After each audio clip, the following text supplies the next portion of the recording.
Above and beyond its generally hopeful ethos, and outside of the comments that it has taken a sometimes quite literal dark turn of late, Trek has also offered us various unique moments of pure, unadulterated joy. From long-lost sons to long-lost ships, sporting triumphs, first contacts, and a good old wedding, that stand out for having made us laugh, cry, or both at the same time, and which ultimately left us feeling all warm and fuzzy inside. So before I go any further, here is your spoiler warning: there will be spoilers ahead. And with that in mind, I'm Ellie with Trek Culture, here with the 10 greatest Star Trek feel-good moments. Number 10. Spock hearts Kirk. In picking a feel-good moment for the original series to be elected as the greatest, we certainly weren't lacking in options. A number of original series episodes finished in a hearty belly laugh that rapidly spread amongst the bridge crew before the credits rolled. Who could forget the last-second rescue of the Galileo 7, Scotty's drink by any other name that would still be as green, or evidently those troublesome tribbles? There could only be one choice amongst them all, however, and it comes from an episode that's regularly voted as one of the best of Trek. We are of course talking about the brilliant character and culture-defining Season 2 opener, Amok Time. Spock is going through the Pon farr, and so is forced to return to Vulcan to mate or he will die. Promised for marriage to a certain T'Pring since a young age, the pair meet on the planet for the wedding ceremony, but the latter declares the Kal-if Fi, a fight-to-the-death ritual challenge with Kirk as her combatant. Spock and Kirk then battle it out, and by the duel's end, Spock is left thinking that he has killed his captain. When Spock beams back aboard the Enterprise, he is expecting court-martial for murder, but instead gets the shock of his life. Kirk is alive thanks to some McCoy medical magic fake-outery. Spock's immediate reaction to seeing his captain and friend again reveals his human side after an episode of pure Vulcanness. And we were definitely all smiling along with him. Number 9. The C is for Cat Door. The stakes in Discovery are usually higher than a countdown to detonation on the Genesis device. Each series usually focuses on some sort of impending galactic doom or domination in some form or another. And while this can have its upsides in terms of captivating drama and sense of scope, it doesn't usually leave much room for audiences to breathe or feel anything other than existential angst. Which is why it's so refreshing then when the show does pull the brakes and allow focus to be made on those more intimate moments. This is partly why the final resolution in the 10C dark matter anomaly crisis stands out as particularly cathartic in amongst the show's now 4, soon 5 season run. When the crew of the Discovery meet face to face with the truly alien 10C, it is a surprisingly touching and heartfelt moment of genuine connection and understanding between peoples. Seeking out is Starfleet's mantra after all, and this new life could not be more different to our own. And yet the Discovery crew managed to open a meaningful dialogue to explain their differences and share their similarities. All this is quite literally done with feeling. Diplomacy, not deflector shields, saves the day. The 10C agree to stop deploying the DMAs and even use the technology one last time to send Discovery back to Earth. Before I even say the title of this next entry, here is a massive spoiler warning. If you have not watched Season 3 of Picard yet, skip this entry. Put your fingers in your ears, do something to avoid what is coming next, but I've given you fair warning. Number 8. Jack the Lad. Now, unless you've been living under some sort of galactic rock, you might have noticed that Season 3 of Picard has already received massively favourable responses from fans and critics alike. Now, we don't want to jump the phaser, we are only halfway through, but it is arguably some of the best live-action Trek we've had in years. It perhaps owes its near-instant success to a deft mix of action, character, and just the right amount of pathos, not to forget a gripping storyline. One such successful appeal to our collective emotions came at the end of the second episode, Disengage. Now, it was a reveal that was suspected, but it was beautifully executed nonetheless. Dr. Jack Crusher, played by none other than our favourite Mr. Ed Speleers, is Jean-Luc Picard's son. No words were needed between Beverly and Picard for the confirmation, merely an understanding in the tearful gaze of two long-lost friends, colleagues and one-time lovers across the bridge. Picard has left no room for doubt and he immediately springs into action. "Belay that Admiral's orders, the boy stays here." "Why are you doing this?" asks Captain Shaw. "Because he's my son," is Picard's deeply moving reply. Everyone, even Shaw, rallies around and the Titan A flies into the nebula. This moment is even more poignant given Picard's own harrowing family history. As shown in the Next Generation Season 4 episode Family, Jean-Luc had a very difficult relationship with his brother Robert, but they managed to bury the hatchet. Since his brother already had a son René, Jean-Luc had also felt that the pressure was taken off to continue the family line. However, in Star Trek Generations, we learned that both Robert and René had burnt to death in a fire, meaning, as Jean-Luc himself put it, there would now be no more Picards. With a son in Jack Crusher, now comes possibly the future of the Picard family, a lineage, or that legacy that Picard was so quick to dismiss. Also, does anyone else smell a new series? I mean, the Next Generation's Next Generation?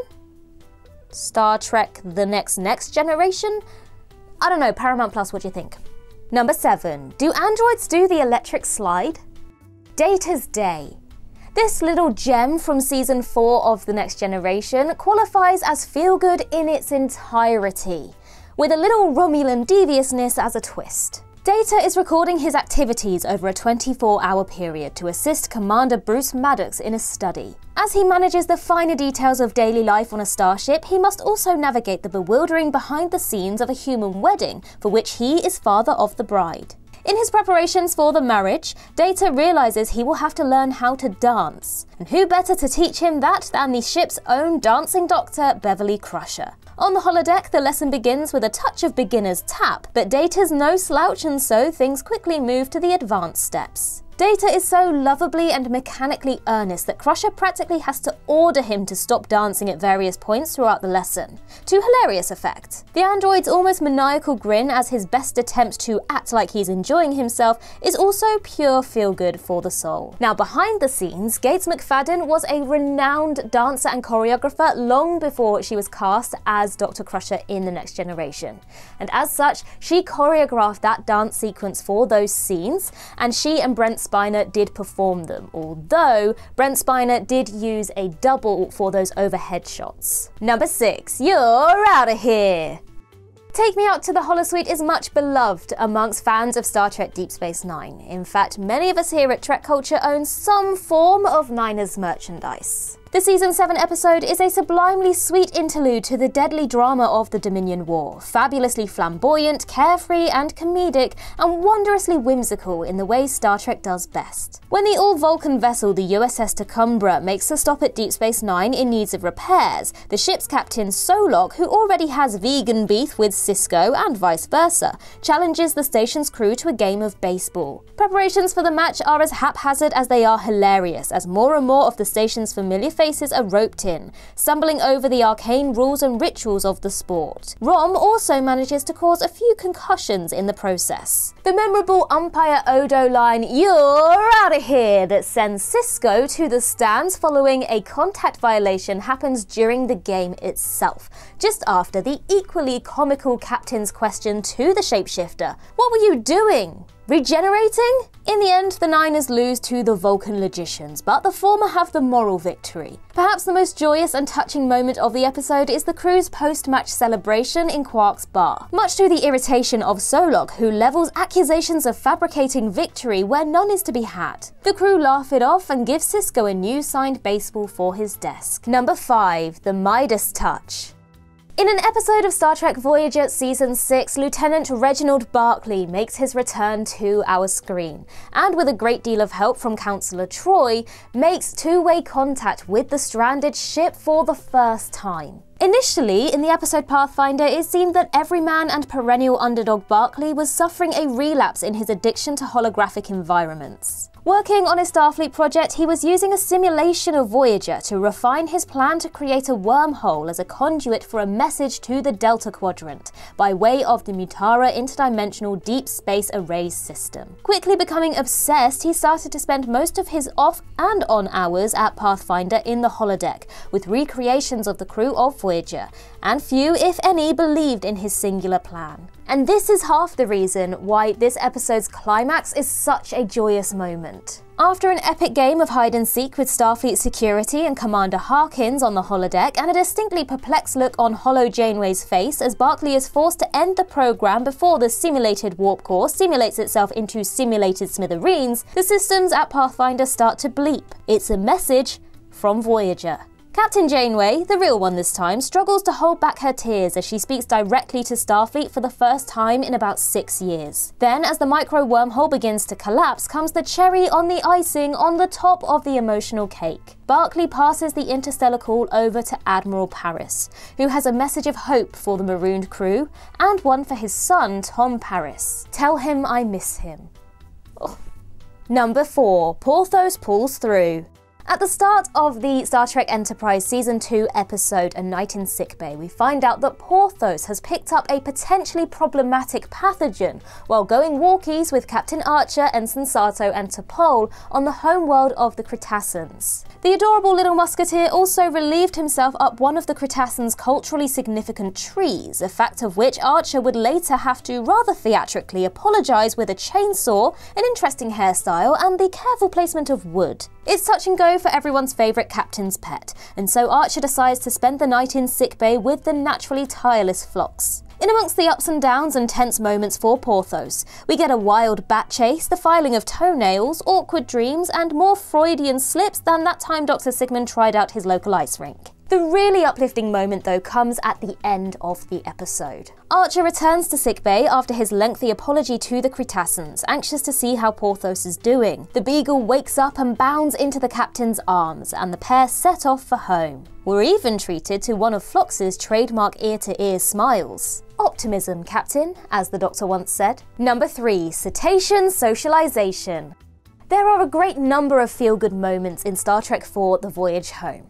What could be more universally appealing than shutting down an irredeemably rude passenger on public transport, for example? Seeing the crew of the Enterprise, well, of the Bounty at this point, attempt to navigate the strange world of the 1980s more generally, probably more alien to them than a Vulcan at a stag do, is fun enough. Having saved George and Gracie from the whalers, the crew make the complex warp slingshot maneuver around the sun in order to return to the 23rd century. But the Bounty's systems begin to shut down upon arrival, and the ship crash lands in San Francisco Bay. After some Kirk underwater heroics, the whales are freed and the giant cigar probe in the sky, content enough with the song they're singing, packs up its things and slowly leaves. Power is restored to Earth and its environs, the skies clear.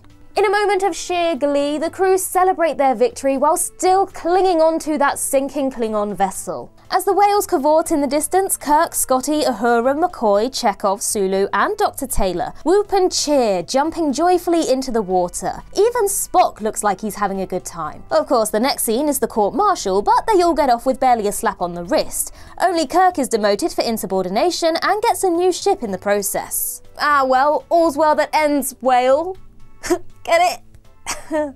I'm so sorry. Number 2. Learn to be spontaneous, she said. Do something unexpected, she said. All aboard the sailing ship Enterprise. We might have scurvy, but we do have freedom. Now, extend the plank and may God have mercy on your soul. This particular feel-good moment on the holodeck in Star Trek Generations is of course sandwiched between two rather feel-bad moments. The apparent death of Captain Kirk and the message for Picard containing tragic news about his family. Nonetheless, who wasn't a little giddy to see Worf living his best, if a little wet, life? Who didn't crack a smile at Data's unfortunate follow-up to Plank Prankster Riker's mischievous malapropism? Data. That was not funny. Yeah, but it kind of was a little bit funny, wasn't it? Data's unfortunate but utterly innocent and ultimately heartwarming misunderstanding with Dr. Crusher leads the android to reconsider his stance on the use of the emotion chip recovered from Lore. Its installation, although far from plain sailing, then provides us with a few more feel-good moments in the movie as Data runs the gamut of emotions and disgusting drinks. Number 1. The naked what now? There is just one unanswered question that still haunts us from Star Trek Nemesis. Just where exactly do you tie the knot on Beta Z? Ding dong, the bells are gonna chime! A lighter moment in the film that juxtaposes the petrification of the Romulan senators, the Troy-Riker wedding features a "my gift is my song" routine. I know there's no money, but come on, Data, what a cheapskate. The drunk uncle and a "the times are a-changing" best man speech that never fails to hit the funny bone and pull at the heartstrings, all to the backdrop of the Alaskan mountains. Everyone looks radiant in their dresses and dress uniforms. Guinan is fabulously and forever Guinan, and Wesley has returned from his next-level backpacking trip. After the naked nuptials on Beta Z, both Troy and Riker were set to transfer to the Titan, with the latter taking the captaincy. The marriage represented a turning point. Bittersweet, but mostly sweet, and tinged with a note of nostalgia as life was moving on, if not at warp speed, then at full impulse. The moment remains a joyous one, however, a happy ending for the next generation's best will they won't they couple. As Picard adds, "You are my family." What we didn't know then, of course, was that organising a family reunion would take about 20 years. And that concludes our list. If you think we missed out some good examples, then do let us know in the comments below. And while you're there, don't forget to like and subscribe and tap that notification bell so you never miss a Trek Culture video ever again. Also head over to Instagram and Twitter to follow us there. And I can be found across various social medias just by searching Ellie Littlechild. I've been Ellie with Trek Culture. I hope you have a wonderful day, and remember, to boldly go where no one has gone before.